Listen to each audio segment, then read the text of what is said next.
The US-China trade war escalated in early 2018. Because this fight is part of a global power struggle and affects economic policy, any discussed agreement is unlikely to resolve tensions between the two countries. Global trade wars and financial crises may result from immense economic friction and personality-based factors. Superpower rivalry may marginalize the World Trade Organization, WTO. This conflict requires the EU to balance economics, security, and values. An emerging protectionism, globalization, which hasn't helped everyone, influences US trade policy. Removing customs and other trade barriers helps an economy due to specialization, economies of scale, or innovation. Benefits may be unequally allocated. Globalization hurts unskilled US workers, whose real income has stagnant for 30 years due to rising prices. This is possible because hundreds of millions of Asian and Latin American workers earn less. Blaming other countries for industrial job losses is better political rhetoric than blaming technology and automation. Thus, international trade has boosted the US economy, yet it threatens one group's lifestyle and income. Trump has dominated media coverage of the US-China trade war, but protectionism would have happened anyhow. Before the 2016 election, Hillary Clinton opposed the Trans-Pacific Partnership, TPP. Clinton blamed substantive issues in the final agreement for her change of heart, but public opinion on free trade may have contributed. Ironically, the president and his opponents agree on trade policy. Like Trump, Democratic socialists like Bernie Sanders and Alexandria Ocasio-Cortez have criticized NAFTA and other U.S. trade treaties for hurting workers. Thus, decreasing U.S. trade liberalization becomes inevitable. Trump trade policies. Trump's personality shapes U.S. trade policy. Businessman Trump bargained instantly. The new president aimed to modify NAFTA, 1994, and the trade treaty with South Korea, 2012, to cut the U.S. trade deficit and bring jobs back to America after abandoning the TPP. He succeeded because both accords members met the U.S. halfway, but the adjustments may have been minor. His deal-making talents and U.S. interests were more important than the treaty's new content. Trump's words affected the U.S.-China trade war. China sells more to the U.S. than vice versa, losing U.S. profits and jobs. Why not import affordable consumer goods? Global value chains with cheaper offshore labor have brought luxury goods to U.S. and European consumers in recent decades. Trump is using tariffs and bluster to deter Chinese investors. National security and human rights justified his actions. This behavior shows that the US and China are economically interdependent. Huawei's bans and relaxation highlighted this interdependence. US presidents cannot break the growing value chain without loss. Huawei requires US-made tech.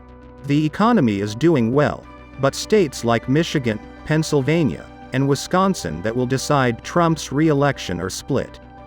American agricultural exports to China face Chinese countermeasures and high customs fees. 25% of U.S. farmers export to China. The car industry, which employs Chinese steel, has suffered from China's customs taxes. China's unfair trade. China may face legitimate trade policy reprimands. IP theft and state help are controversial in China. Industrial cloning, which saves China the cost of developing new technology, has been a key to its economic success. Foreign corporations often form joint ventures with local companies and transfer their technology, which leads to intellectual property theft. In the face of global market rivalry, Chinese central government regulation or funding gives local enterprises an advantage. Finally, we reach the real issue of dealing with China, which is not unique to the US. Europe, the other innovation center, faces the same problems. The US and EU share security concerns, including over-reliance on China's ICT infrastructure and other future technologies. The US and EU share many trade policy worries due to the growth of political populism in Europe, whose followers are socio-economically comparable to Trump's. EU-World trade war effects. Trump's "America First" policy to China is unilateral. US-EU trade wars are also minor. According to Bruno Le Maire, China won the EU-US trade war. Europe is divided over Beijing-Washington trade. Supporting China seems improbable as the US and Europe share concerns and alliances. Endorsing the US approach would contravene EU values of rules-based international business. Avoid aggravating China, another potential overseas market. Sino-US sanctions may make European products more competitive in China and the US. However, the EU should consider channeling certain goods from the two negative sides to the European market, which could oversaturate local producers. Two large countries' trade war has global economic repercussions. Trade barriers trigger recessions. Customs duties benefit one nation, but collecting them requires resources. Quotas and high product requirements hinder trade. Both countries are likely to match trade sanctions. Since intermediate goods and services cannot cross borders, the trade war might produce an economic crisis. The World Bank, IMF, and OECD reduced financial growth figures for the following years.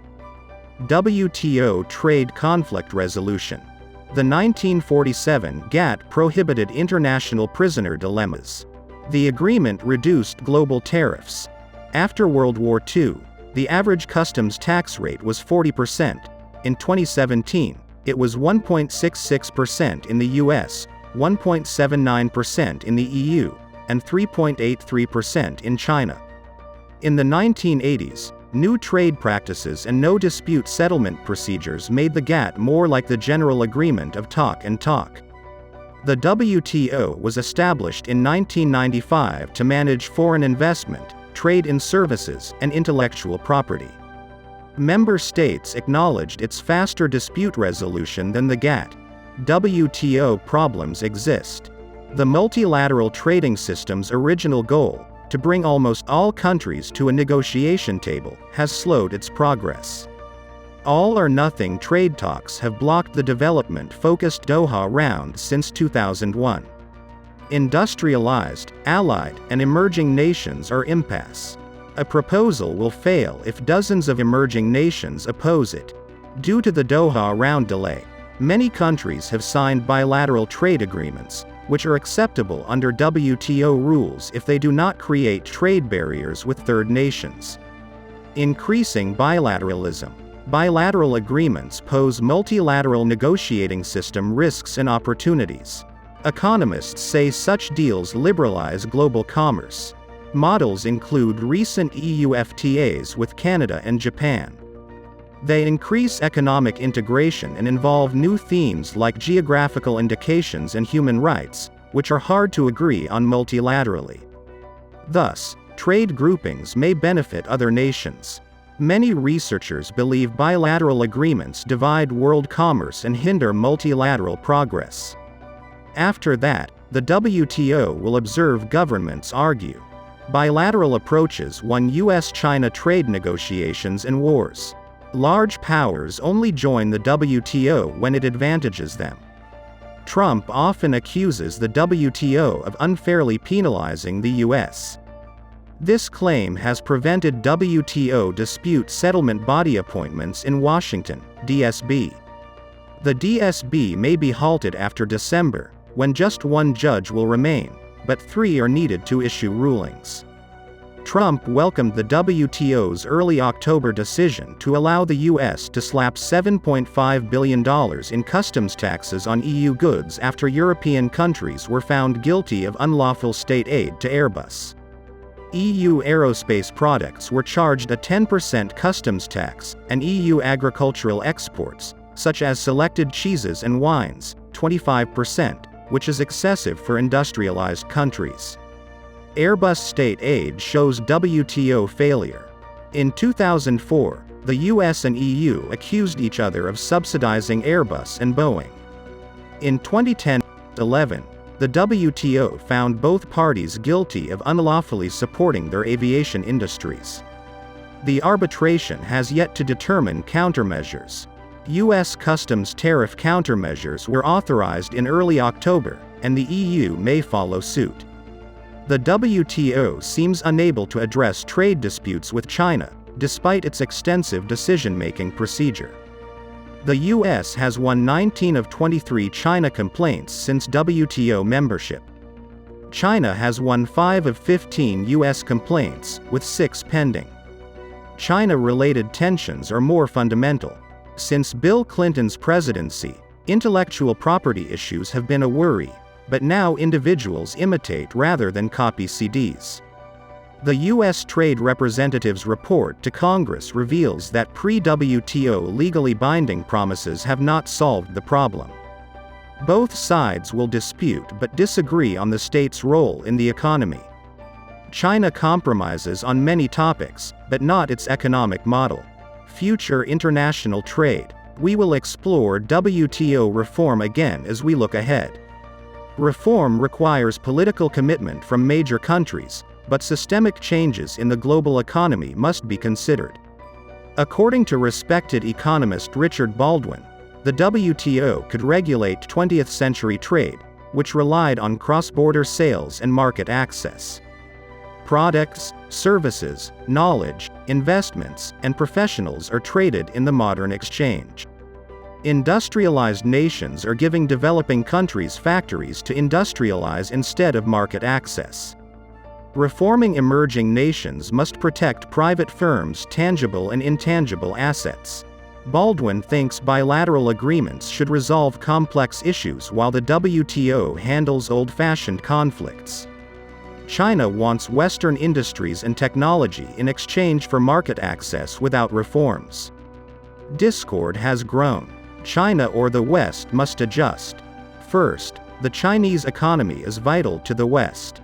Second, punish China and reject economic integration. 37 U.S. and Chinese economists, 5 Nobel laureates, published a rare joint proclamation on October 27. Among them Joseph Stiglitz and Michael Spence. To end a trade war, they urged China to follow multilateral trade and integration criteria or leave the global economic system. The countries making the joint statement believe a third way, one that respects WTO rules but is more flexible in interpretation, is needed and possible. We believe this policy preserves the bulk of trade advantages between the two economies, without assuming convergence in economic models, the statement said. They argued that expanding the US and China's WTO rights would be consistent with the global trading system. The declaration illustrates how difficult it is to apply WTO norms to China and suggests more flexible WTO principles. Harvard economist Donny Roderick believes countries should have more political sovereignty to pursue and protect their economic interests.